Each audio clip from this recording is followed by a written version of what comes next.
All right. Hi, everyone. It looks like we are pretty good to get started here, I think. There's quite a few attendees that are kind of flooding in here, and I'm really happy to see that. So I'd like to start off by thanking you for coming to another edition of the volunteer screening series. So we have been delivering these webinars for the past few weeks now, about a month now. We've been going for about a month and a half, I guess. Yeah, each week is kind of a different webinar that's focused on a different part of the volunteer screening process. Yeah, it's really awesome to see people kind of come out every week and engage with screening in a little bit of a different way. We're really happy to do this. So today's presentation is where to find volunteers, and we're really happy to have this presentation facilitated today by Katie Dodd from Propellus and Volunteer Connector. So I'm going to give a little bit of an introduction here, and then I'll pass it over to Katie. But if you've been in the webinar so far, you've heard a lot of this information, but for people who haven't, this series is presented by the Volunteer Screening Program. So the Volunteer Screening Program is a collection of different educational and funding opportunities to help organizations develop their volunteer screening capacity. So when we say volunteer screening, or just screening, we're very broadly describing the process of defining the relationship between volunteers and organizations. Now, screening is a really big topic, and it encompasses a lot of subtopics, such as the one that we're covering today. But these topics all collectively aim to improve the quality and the safety of the programs and services in our communities offered by the nonprofits in our communities. So, knowing what we mean by screening, Volunteer Alberta provides educational resources and tools designed to help nonprofit organizations improve their volunteer screening processes and procedures. We administer a vulnerable sector check fee waiver for volunteers in many municipalities throughout Alberta through VSP. And we provide microgrants known as Volunteer Screening Development Grants through VSP. So these help organizations cover the costs associated with developing their unique volunteer screening processes and procedures. And all the work that we do, it wouldn't be possible without the generous funding of the Government of Alberta. And we'd also really like to thank Volunteer Canada, who's provided a lot of support and expertise on volunteer screening across the entire country, but specifically for Volunteer Alberta as well. Volunteer Canada and Public Safety Canada published the screening handbook, and this handbook is a really invaluable guide to volunteer screening, and we crib from it all the time, and we have been throughout all the presentations that we've done so far. And then the last thing that I'll mention before I pass it off to Katie is that Volunteer Alberta does not provide legal advice. So in any of the presentations we do, including the ones today, this webinar and our resources will provide some useful general information, but you should bring any concerns that are specific to your organization and your work to a legal professional. So with that out of the way, I'm going to pass it off to Katie. So Katie, if you want to unmute yourself and take it away, and I'll be back with everybody in the question and answer period when we're done. Thank you so much. Thank you so much for having me, everybody. I just want to check in and make sure that you guys can hear me okay. If you just want to give me the thumbs up, Graham, that would be awesome, or interject if you can't hear me. But I'm still getting used to the technology I have here at home. So if someone can't hear me, please let us know. Yeah, anyways, okay, well, let's get going. So I'll just do a quick introduction. So I have worked at the Volunteer Center of Calgary for about 6 years now. We call it Propellus, if you guys aren't familiar with the organization. I'm originally from a small town in BC, the East Kootenay region. I am a parent to 2 very busy children, so you'll bear with me if you hear any screaming or yelling in the background. That is my kids. I've got a 3-year-old and an almost 2-year-old. So right now, I am sure a lot of you can relate. It's been quite the transition with trying to figure out how to work. I work a part-time job, but a part-time job and balance childcare. So it's been kind of crazy. So bear with me, but I'm happy to be here. And I just wanted to say, so I've been working with Propellus for about 6 years, but I'm extremely passionate about Alberta's nonprofit sector, and I think one of the best things about my job is finding solutions to the complex problems that many of you guys face in the nonprofit sector. And my favorite thing is when we can integrate volunteers into the solutions that you guys find. So I feel very fortunate to have the job that I do. Alrighty, so what we're going to be discussing today, it's a short presentation, so just if you have any other questions and you want to dive deeper, feel free to reach out to Graham or myself, and I'm happy to talk with you guys further. But we're going to be talking about strategies for engaging volunteers. And of course, we have to touch on this because this is where we're at right now, but we'll be looking at suggestions on how to engage volunteers during the COVID-19 crisis. And then we'll be understanding how volunteers want to be engaged, and then we'll be looking at platforms for engaging volunteers and mainly focusing on the Volunteer Connector, which is the platform that we use within our organization, and it's the provincial volunteer recruitment site that you all have access to. So just a bit of history. So the Volunteer Centre of Calgary, Propellus, has been around for 60 years. So we're one of the oldest nonprofits charities in Calgary. We are the hub for volunteering, and our two main focus areas are first, the connecting volunteers to organizations through meaningful engagement opportunities. And we do this through our online recruitment tool that allows thousands of volunteers to connect with thousands of organizations. And the Volunteer Connector is the only online recruitment tool out there that is built off information shared with us from volunteers. And it's the only system out there that's been created by a volunteer center. The other area of focus is research on volunteerism in Alberta. And so through the Volunteer Connector, we're able to gather rich data that informs us on what volunteers want and how they want to be engaged. So we share that information with volunteer managers and centers through presentations, so similar to what I'm doing today. And then that information also helps inform our services. So we take that information and put it back into our systems to make improvements so that we're always ensuring that then we're meeting the needs of the amazing volunteers and the organizations that we serve. So that's a bit about us. Oh, there we go. I got to keep up there. There we go. So strategies for engaging volunteers. Let's just dive right into it. So we'll start with suggestions on how to engage volunteers during the COVID crisis, and then understanding how volunteers want to be engaged. So engaging volunteers during the COVID-19 crisis. So because our site, the Volunteer Connector, is a provincial-wide site, it's given us great insight into what volunteerism looks like across the province. And it's been very interesting for us to watch traffic on the site because at the beginning of the COVID-19 crisis, we saw a significant decrease in the number of people on the site, which makes sense. People were just trying to get their life sorted out. But since that time, the amount of traffic has never been higher. With just a few days ago, we had over 11,000 people searching for opportunities to volunteer and help out the community. The reason I'm sharing that information with you is that I want you all to know that people are keen to help and that it's okay to ask for help during this time, as long as we're following, as long as the positions can be done from home, virtually, or while social distancing and following the government's rules and regulations around social distancing and staying safe. So the first priority right now around volunteer engagement during the COVID-19 crisis is just keeping your volunteers safe. So I'm sure you guys have heard this over and over again, but I'll reiterate it because it's very important information. And this is mainly for you guys out there that are you're offering those essential services to your communities. So your food banks, shelters, senior centers, organizations that you have to continue doing what you're doing. You can't stop doing it. So however, so the first priority for you guys is just keeping your volunteers safe. So make sure that if you are still having to engage your volunteers, you're following all the rules the government has put in place around social distancing. So that's keeping, 2 meters apart, washing hands frequently, protective care in place.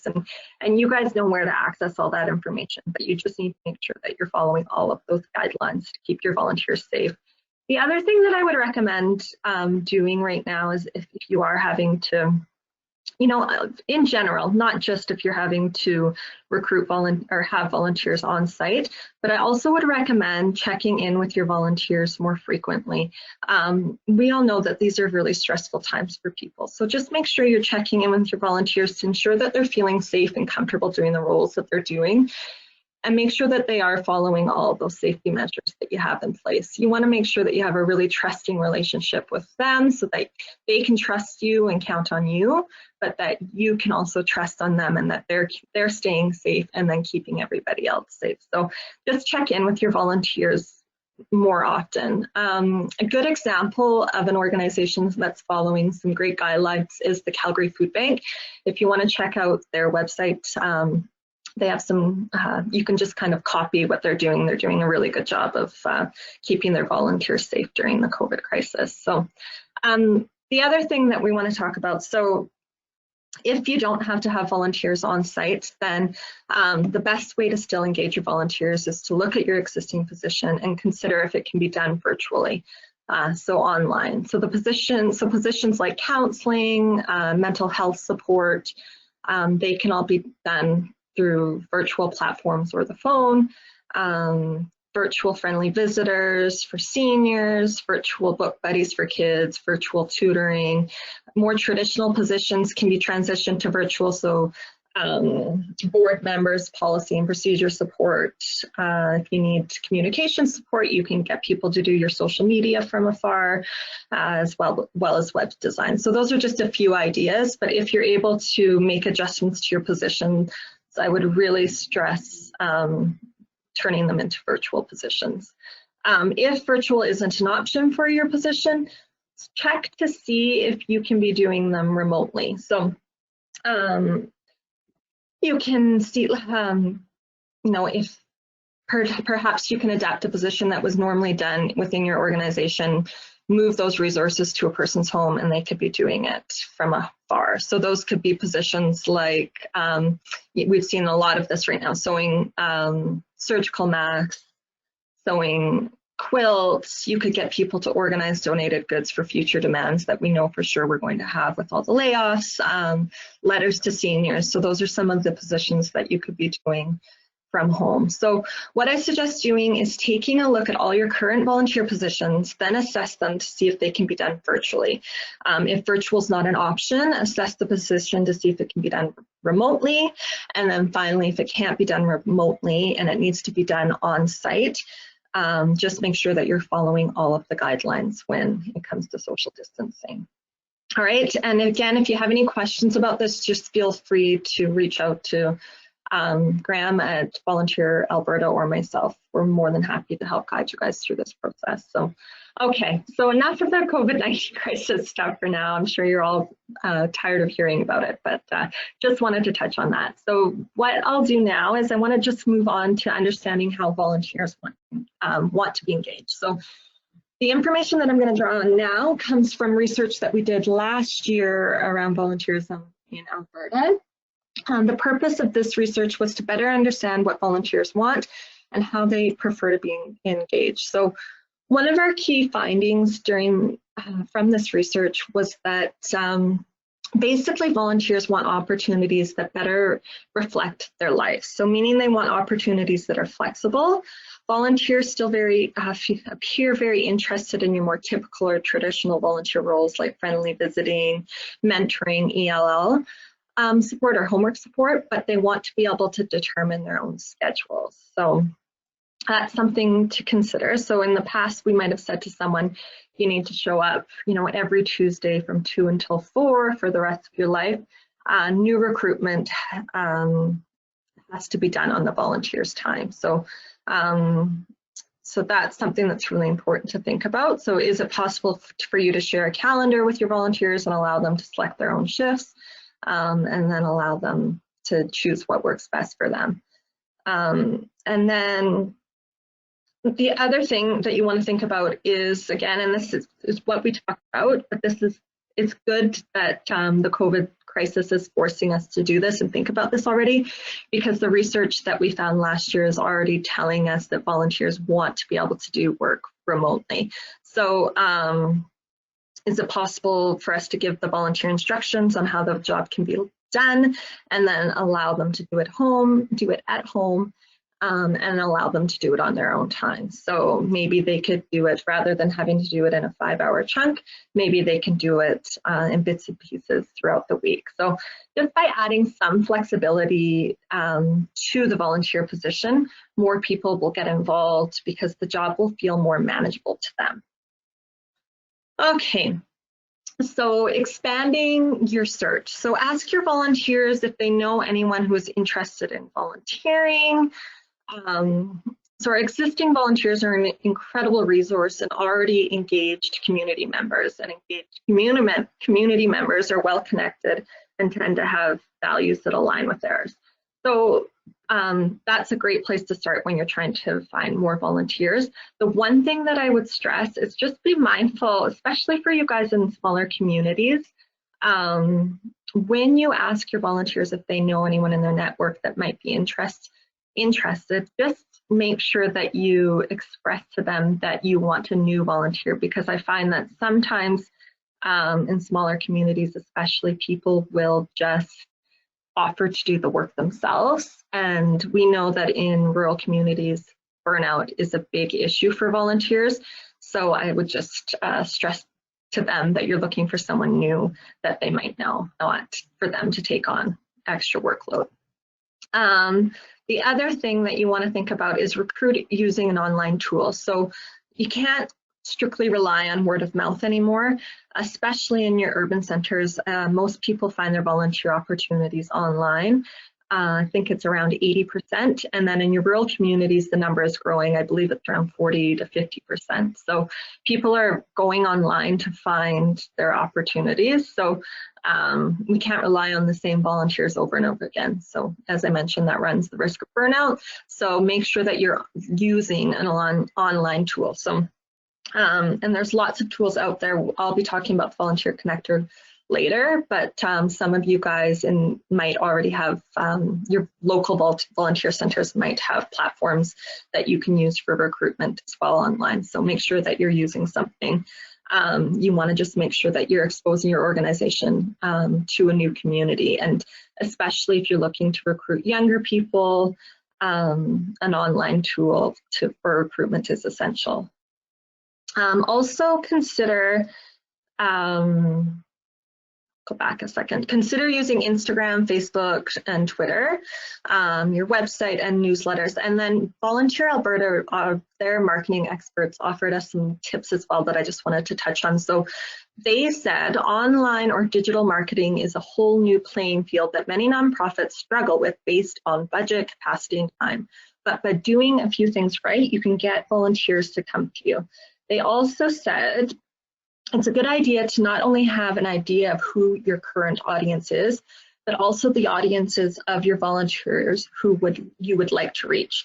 So they suggested that you take some time to brainstorm the kind of people that would be ideal volunteers for your different position descriptions.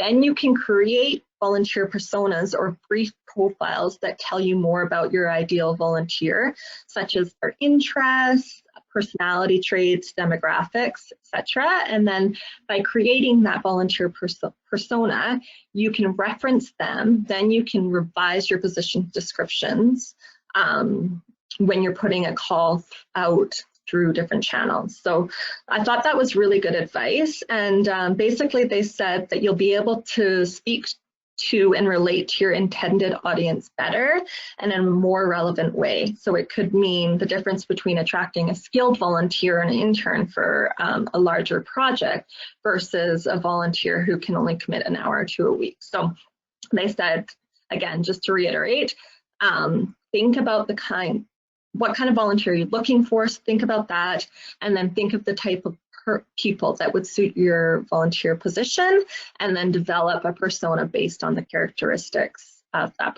persona, those traits. So I thought that was really helpful information.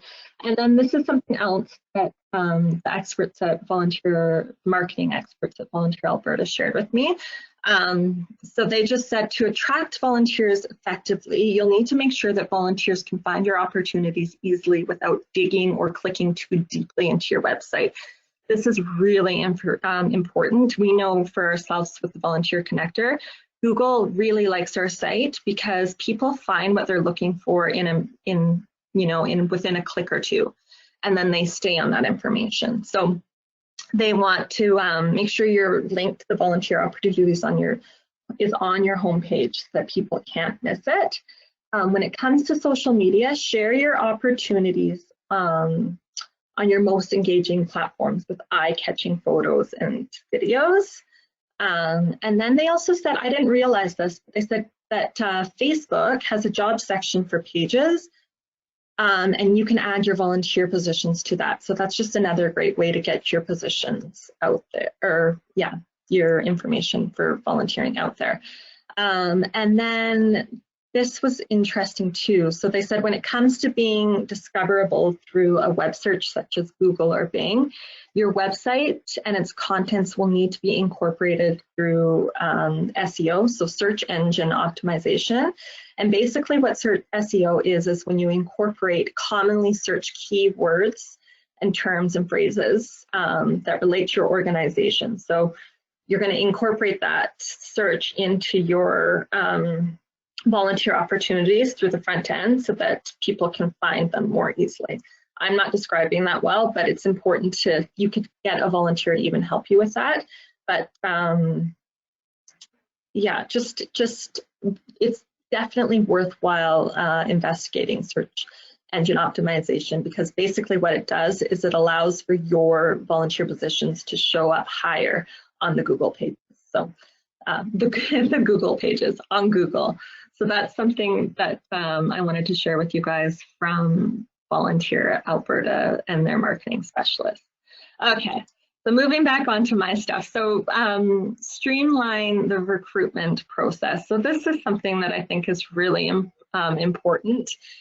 Again, a big takeaway from the research that we did earlier this year is that regardless of location, individuals expect to be volunteering within 1 month of beginning their search. So this was interesting because there's a lag time between the opportunities published on Volunteer Connector and the start date of about 176 days. I think that's about 6 months. So organizations on average are looking for volunteers nearly 6 months before the opportunity is set to begin, but almost all volunteers want to be volunteering within a month. So that's a significant mismatch between organizations and volunteer interest. So think about some of the things that you can do to minimize that gap. So one thing is assess the screening process for each position. You have to consider whether or not criminal record checks and vulnerable sector checks are required for every position. How many interviews are taking place? Can the interview be done over the phone? How long is the orientation process? Again, can you do it from home or online? We really need to value the volunteers' time and do anything we can to help streamline that process. So the other thing is take advantage of technology that will help you streamline the volunteers' onboarding process.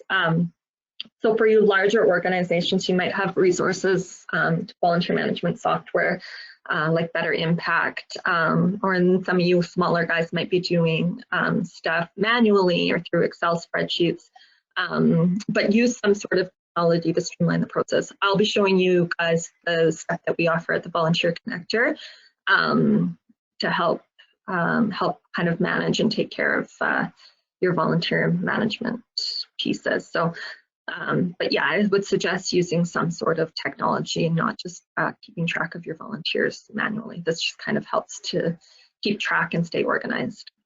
Communicate with people who are interested in working with you. So when people reach out to you, email them back in a timely manner.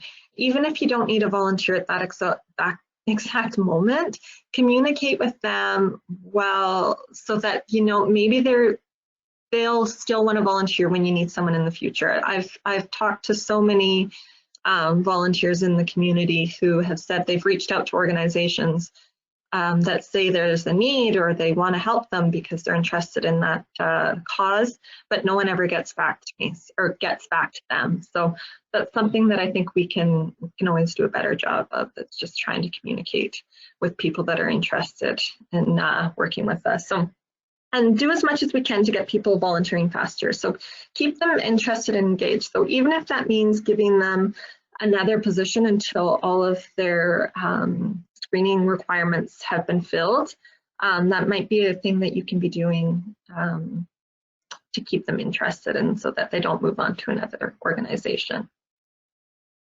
Okay, so volunteer position description. So let people know that there might be, oh yes, sorry, I'm reading my notes here. There might be some overlap here from the webinar, I think it was last week, but I just feel like this is always important information, so it never hurts to hear it again. So when it comes to position descriptions, you want to make sure that it's clear and concise. So add enough detail to the listing so people will apply and that they know exactly what they're applying for. So give a good description in the title and then add more detail in the body of the text. Language matters. These are some tips from, again, the marketing experts with Volunteer Alberta. And they just said, are your volunteer descriptions easy to understand and interesting? Keep the description short but sweet. Use plain, approachable language. Emphasize the impact they'll make through their contribution and highlight how the position benefits the volunteer. So those are their tips. And then these are some of the headings that we suggest you have. So position title, purpose, duties and responsibilities, time requirement, skills and qualifications. And when you're listing skills and qualifications, only list the skills you absolutely need for that role. So if you need accounting support, of course, you're going to list accounting, but a lot of skills can be taught. So I think it's more important to focus on the values of your volunteer than the skills. So I just recommend only listing the skills and qualifications that are essential to that position. You're going to list the orientation and training, their supervision, and then lastly, the benefits to the volunteer. Make sure they're listed. So list the benefits of the volunteer position. So clearly state how they will be contributing to the overall mission. All volunteers want to know this. So it's the main reason that people are volunteering. And then depending on the type of person that you're recruiting, the list the benefits that would appeal to them. So if it's a youth that you're recruiting, perhaps a reference letter might be something that is benefit. If it's a new Canadian, maybe new skills or networking. If it's an older person, then maybe it's community engagement and new friends. So first and foremost, you always want to list or describe the benefits or the impact that person is going to have on the organization, and then you can tailor the benefits based on who you're trying to recruit from there. Okay, be creative. So basically what we found is that there's some positions that are just more difficult to recruit than others. So we know, for instance, that housekeeping, auditor, public speaking, fundraiser, security, porters, casinos, those are all positions that are really hard to recruit for. But it doesn't mean you can't recruit any position volunteers in these roles. You just need to be creative and rethink about how you're doing it. So here, I have a few tips on what we can do to recruit from the more difficult positions. So definitely add creativity to your job description. So creatively written volunteer positions get more views. And ask your colleagues to help you with this work, because I know I'm not good at being creative, but I have lots of colleagues that are. So just get them to help you out and add some creativity to your postings. We know when we look at volunteer postings on our site, postings that are creative in their writing have way more views on them than other ones that are just, less description in there and less detail. So creativity matters. So consider making changes to the current roles in your organization. So for example, if you need porters within your organization, perhaps you could also incorporate some friendly visitors to make them a friendly visitor as well, so they're not having to do just one role. So this that type of position might be a bit more interesting. So kind of think about merging volunteer positions to make it more interesting for the volunteer. Recruit from a more specialized source. So for example, you could partner with maybe a university or someone that offers training to professionals. I know that there was an organization in Calgary here that needed security for an event. So they partnered with a company that provided training to security guards or whatever. And then they got those guys to come and volunteer with them for some work experience. So think about organizations that you could partner with. And then last but not least, don't forget that your cause is still appealing to volunteers. So it might just be that volunteers are willing to support you because the work you're doing is a cool cause and they care about it. So make sure that you help your volunteers understand that they are supporting exactly what they will be doing and what they will be contributing to in their volunteer position again. So just making sure that their work is brought back to the overall mission of your organization is essential. Okay, so those are just some of the tips that I have from some of the data that our research we gathered last year. Now I want to move on to the Volunteer Connector. So for those of you that aren't familiar with the Volunteer Connector, it's a centralized volunteer recruitment website, and it acts as an online tool to support, right now we've got 2,280 organizations that are using it to recruit volunteers, and there's tens of thousands of users. And I mentioned this before, just when I talked on Google, but the website performs alongside the highest scored sites on Google, top 1,000 sites on all of Google, and top percent in all of Canada on Google. So that's really good. And the reason why that is when people search for volunteer opportunities in their community, we come up high, and once they land on the site, within a click or two, they find exactly what they're looking for, and then they stay on those positions or stay on those pages for a couple of minutes. So it's the site that Google likes because it gives people that are looking for volunteer positions what they're looking for right away. So that's really important. They're not searching for their positions. Okay, so the Volunteer Connector, we're very proud of this. So it's centered around volunteers. So and this was very important to us as a charity and as a volunteer center. We wanted to make sure that the tool helps volunteers find opportunities that meet their needs and interests so that they continue to work for these organizations for many years to come. So this platform is centered around volunteers, and we're really proud of that. It also features built-in best practices in volunteer engagement. So what that means is we've taken all of the screening best practices from Volunteer Alberta and Volunteering Canada and incorporated them into our system so that our member organizations are naturally just following these guidelines without having to seek them out themselves. So that's also very important. And then the connector is, so sorry, there's that heading. So then the connector is also supported by Volunteer Alberta, and the government of Alberta.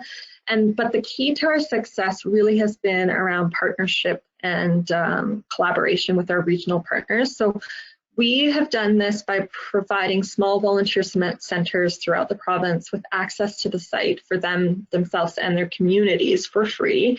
And this has freed up their time so they don't have to create their own platforms. They can just use ours and offer it to their communities. So it's kind of a win-win for all of the communities out there.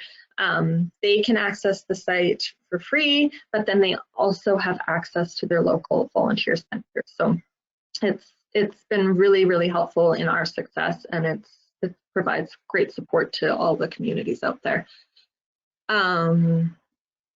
Okay, so some of the things that the Volunteer Connector offers. So for nonprofit organizations, you'll always have free access to the recruitment tool. Basically what happens is it provides you with your own micro website. So it gives you an opportunity to share the amazing work that you do with the community. So it's an organizational profile, and then describing the work you do, your cause categories, and then it has all of the postings listed underneath you. So I'll show you guys an image of what that looks like in a moment. But yes, that's one feature. It has improved skills, interest, and recognition matching. So volunteers that match your organization's requests will receive direct emails and postings through email, once they've signed up to have profiles. So that's just one of the features that helps to connect more volunteers to your organization. Barrier reduction for volunteer applications. So we talked about trying to streamline the process to get volunteers in the door faster. So one of the things that we've done to kind of help solve that is incorporated an apply now button into the system so that volunteers can touch base with you faster. The other thing that you can do is cross-province recruitment. And you can have either one account or multiple accounts depending on where you're located. So if you have organizations throughout the province, you can have one account with as many users as you want, or you can have multiple accounts with, again, as many users as you want, but it just kind of depends on what works best for your organization. And then you do, so multiple logins, touched on that, and then access to an optional cost-friendly management software feature. So everything is mainly free, except for we do offer a scheduling feature that you guys can have access to for $10 a month. And it's, you can opt in and out of it. So if you're an organization that just offers special events, you can opt in, take advantage of the scheduling features for that month, and then opt out of it. So you're only paying $10 for that month. However, it is free for the next 6 months. Just during the COVID crisis, you can access everything right now for free.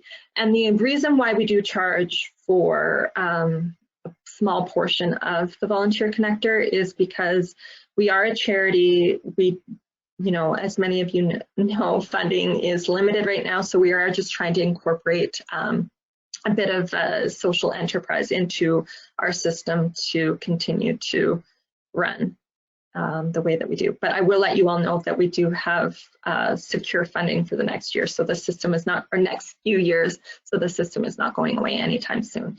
But yeah, we do need to offer, try and find some revenue source. So that's why we do have this. But take advantage of it now. It's free for the next 6 months if you're interested in the scheduling feature, and then you can opt out of it. So, okay, so this is what I mentioned before. So the organizational profile, this is what it looks like for your organization. So it has your logo, a list of your organization, your cause categories. It has your contact information, your address, all of your social media. So it would have YouTube, Instagram, Twitter, Facebook, and then it has this little button here. So if an organization stumbles upon you, or sorry, a volunteer stumbles upon you, they can follow you, and then they'll continue to get updates whenever there's an opportunity posted on behalf of your organization. And then, so this talks about all the amazing work you do in the community, and then your volunteer positions. And then people can click on those to get more information about those specific positions. Okay, so when you log into the site, this is the first page that you'll land on. It gives you information about the amount of views in that week on your postings, the amount of applications you've received, the volunteers that are scheduled to do work that week, and the amount of volunteers that have positions coming up, and then the ones that are scheduled. So it kind of gives you just a quick overview. And then this is also a really cool feature. So you can put, this is a drop-down menu, and you can select the month that works, that you want to pull information on, and then it just tells you the amount of views you've had in that month. the amount of volunteers you engage that month, the applications you receive that month, and then the total amount of volunteer hours that you receive. So that's one of the amazing things about this system, is it tracks your volunteer hours. And this is still all of the free stuff that you receive with the system. Okay. So one thing that we've done, we talked about this, is enabling the one-click volunteer application feature.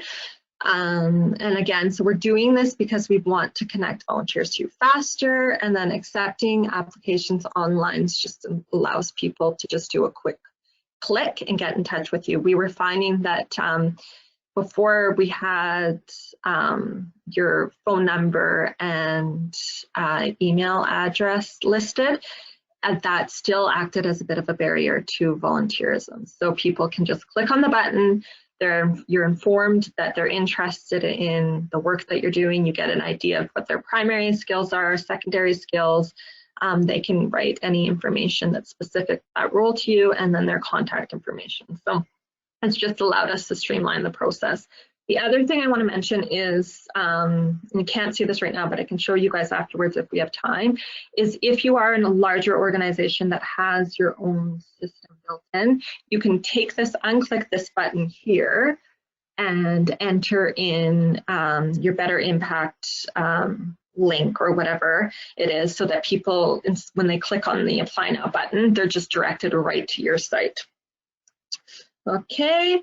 So this is what it looks like for all of your postings that are listed. And this is an amazing thing because it tells you the title of your posting, the time it's been on the site, the amount of views, and then the amount of applications that you've received for that posting. And this gives you good insight into whether or not your posting's working. So if, say, this has been on the site for, this guy's been on for quite a while, 15 months, and you've received, only a few views, then that kind of tells you, say you've received thousands of views, only a few applications, that tells you that there's something up with your posting. It needs maybe more of some creative tweaks to it, or some more detail to it, to help increase people's interest in the position. So I always think these are kind of good indicators as to whether or not your posting is working.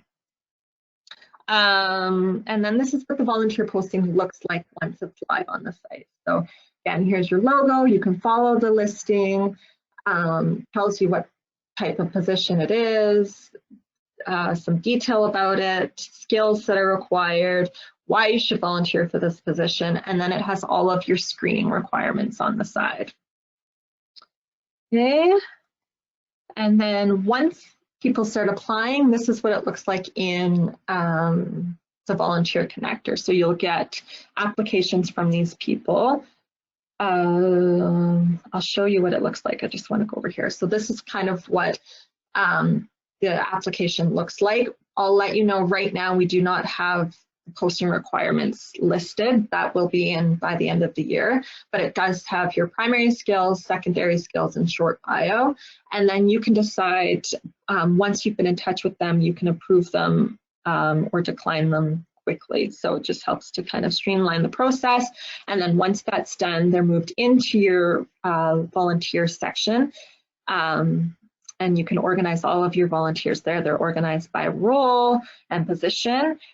And the other thing that's very important here for all of you to know is that if you're working with a volunteer that's not interested in logging in and creating a profile on the connector, you can add them to the site yourself. So you can just click on Create Volunteer, add them in individually, or you can upload up to 250 volunteers from your existing spreadsheets so that they're all stored in one space. We needed to make sure that you were able to do that because we understand that not every volunteer is going to want to go in and select their own shifts and that type of thing. So, so that's important. And then the other thing you can do is download your list of volunteers so that you can, if you want to send them a newsletter or something like that, you can contact them that way. Okay. Moving on, so this is just your roles. So this kind of describes what roles you have within your organization, and then you tag your volunteers to those roles. So it just helps to keep you organized, and then it also helps your volunteers understand what they're going to be doing. And then this is what your scheduling feature looks like. So this is for a casino that Northern Hills Community Association had. They can see you've got your general manager here, bankers, cashiers, and the time of the position. And then what happens is once you create the position, you publish it, and then all of your volunteers are notified that those positions have been created. They log in and they select the shifts that work best for them. So it's very straightforward and easy to use. Okay, so that's kind of what we've got here. So this, again, just a quick overview. So all of the free features are recruitment of volunteers. You can manage your volunteers, upload and download your list, and then you've got the volunteer analytics. And then if you want to do the $10 a month thing down the road, which is free right now for 6 months, you can filter schedules, offer shifts to your volunteers, and then it's just expanded volunteer or organizational analytics. So that's kind of the rundown. I'm just checking for time here, Graham. What should we open it up for questions now? I think we should, just because we're running a little bit late here. Yeah, sorry about that, you guys. No, it's okay. It's all really great content. I'm glad that you went through it. So. Okay. Yeah. Did you have anything else you wanted to kind of go over quickly before we run into questions? No, I think basically this is just if you guys want to start using the Volunteer Connector, if you're not using it already, that's the site you go to. All you have to do is just enter in your organization's name, your first and last name, and your email address. We do ask for Societies Act number, a charitable registration number, but we understand that sometimes that information is not accessible. So if you don't have that, just reach out to me and I'll help you bypass that step. And my information is katie@volunteerconnector.org. So I think that's kind of the most important information to share with you guys. Yeah, that kind of wraps everything up for me, Graham. Fantastic. Well, thank you for that, Katie. That was fantastic. I'm really happy with the fact that you agreed to be here. Thank you. Thanks for having me. I appreciate it. Yeah. So I just wanted to open it up to everybody here. So there's kind of a couple different ways you can ask questions if you have any. So there's a questions pane if you want to type anything in, and we can take a look and then respond to them now by audio. And if you'd also like to chat with us, like if you have anything that you want to actually say by mic, there should be a raised hand button on your webinar pane, and you can click on that button, and we'll be able to see that you have a raised hand and go and selectively unmute you, so we can chat if you have a question. So I'll just open that up to everybody now. I know over the past couple of weeks, there's been kind of, not tons and tons of questions, but I want to make sure that we have the opportunity to talk if anybody has anything.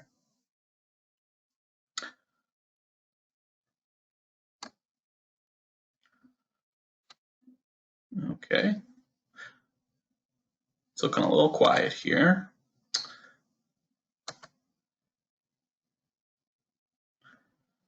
And that's okay too, you guys, because I know not everybody feels comfortable asking questions in front of a group, so totally. You can always reach out to me after this or to Graham and ask us questions separate as well, whatever is easy for you. Yeah. And makes you most comfortable. And I also noticed a little bit earlier that there was a question from Shauna in the question box here. So I can also just get your opinion on this too, Katie. I kind of just typed in an answer, but she asked if in your volunteer position you would add under benefits that a volunteer would be fed. And I thought that would be great. If the volunteer position is almost kind of like an advertisement for a position, then if they think that might draw a person into the position, I'd say go for it. What do you think about that? Sorry, the question was to mention in the benefits that the volunteer would be at a free meal. Is that correct? Yeah. Yeah, totally. I think that's actually a really great benefit to list. I know for especially casino volunteers, that's the main reason why they come out to volunteer is because they get a free meal. So I think that's a great benefit to list. And yeah, besides that, and connecting with other people, but that's one of the reasons they come out. So for sure, I would recommend describing that. It's a great suggestion. Fantastic. And I'm seeing a raised hand here from Jasmine. So I'm just going to unmute here. And hey, Jasmine, how's it going? Hey Graham, I'm good. How are you? I'm pretty good. For anybody who doesn't know, Um, Jasmine and I know each other. So we do know each other, yeah. So I work with Bissell Center and I manage our volunteer program there. And Katie, I'm just wondering, when you talked earlier about volunteers really wanting to start a position within a month, and it usually taking most orgs, up to 6 months. What advice do you have for people to be able to kind of fill that gap in between there? Are there things they can do on the front end before they maybe even post positions to better position themselves to be ready and to be able to sort of meet that need that volunteers have? Absolutely. So I would for sure assess the screening process for each position. So some positions, of course, are going to need a more extensive screening process, but others will not. So if you can shorten that screening process for the volunteer and get them in faster, that's one way to do it. The other thing that you can do is if there are other roles within your organization, so if they're applying for a position that does require extensive screening, perhaps you could be getting them to do something for your organization in the meantime to keep them engaged that doesn't require screening. So that could be, virtual positions or something like that. Yeah, there's certainly, but for sure, I think looking at our screening processes for volunteer positions and then assessing them for each position to make sure that we're not overextending ourselves for positions when it's not necessary. Does that kind of answer your question? Yeah, absolutely. And actually, I have a second question too. Great. So, could you tell everybody else who's sort of on the webinar, do you have any tips for people as they are thinking about how can I take maybe some existing positions that I have and turn them into virtual positions, and maybe some things that people should consider in terms of screening when you're screening for virtual positions as opposed to in the office kind of thing? And are there any differences maybe anybody should think about? Yeah, so for sure, Graham, you might want to pipe in for this too, because you're definitely more of an expert when it comes to the screening process stuff. But basically what you're going to want to do is look at your existing positions. So if they're done on site, look at them all and determine whether or not they can be done virtually. And so if you think that they can be done virtually, say by adding, by giving your volunteer access to Zoom, for instance, or phone calls, that type of thing. So you want to make sure that you're giving your volunteers access to that stuff. They're not paying for it. And so you're setting them up as best you can from home. And then when it comes to actually screening the volunteer, you want to make sure that if they are still having phone calls with those volunteers, where they're talking to a vulnerable person or something like that, that they are still going through the process that you would originally have in place for screening. But sometimes you do not have to follow all of the same screening guidelines if the position does become virtual. But do you want to kind of jump in and add to that from your perspective? Yeah, for sure. So we've been kind of talking to people about this as it kind of relates to like COVID-19. And one thing that we've been mentioning is that organizations should also feel comfortable creating new volunteer positions. So like even if it is a matter of kind of taking stock of what tasks need to be done by all of your volunteers generally, and then reordering how those tasks are done a little bit. So certain tasks that would normally be spread amongst multiple different people could be collected into like single positions that are virtual. So like if you say have a lot of work on the back end that has to do with like, I don't know, editing, or, you know, like if you have like grant writing that needs to get done or something like that, or if you have certain elements of physical position or like in-person positions that you know, can be done remotely, taking stock of all of those different tasks and seeing if they can be arranged into new positions that's a good way to get started. However, obviously, like a lot of organizations, they aren't really in a position where they can do that, like especially like, you know, direct service organizations like Bissell. So I know that in conversations with Boys and Girls Clubs, Big Brothers Big Sisters in Edmonton, they've mentioned that their screening process is now starting to kind of amplify certain steps within the 10 steps to screening to make up for other ones. So like they were having difficulty getting their checks done the way that they normally would, and also they couldn't do the in-person interviews, which they find is like really, really valuable, because meeting somebody in person can tell you more than like say like a phone call or even a video chat. So what they've been doing to make up for that is they've actually been increasing the amount of reference checks that they do to make sure that they have like multiple different angles to approach figuring out if this person is kind of a good fit for a position. Yeah, so I would say that that would be my kind of advice for now. It also really depends on the organization. So I don't know if That's an awesome answer. Thanks.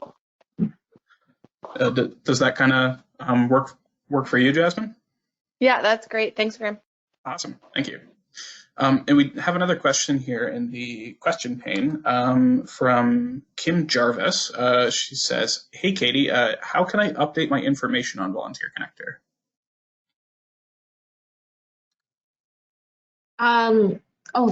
That's really easy. What you're going to do is enter in your email address into the site. So you're going to go to, let me just see if I can show you on here. volunteerconnector.org. I'll log out so you can just see what it looks like. But you're going to click on organization and you're going to enter your email address here. And if your email address is already in the site, then you'll be prompted to create a password.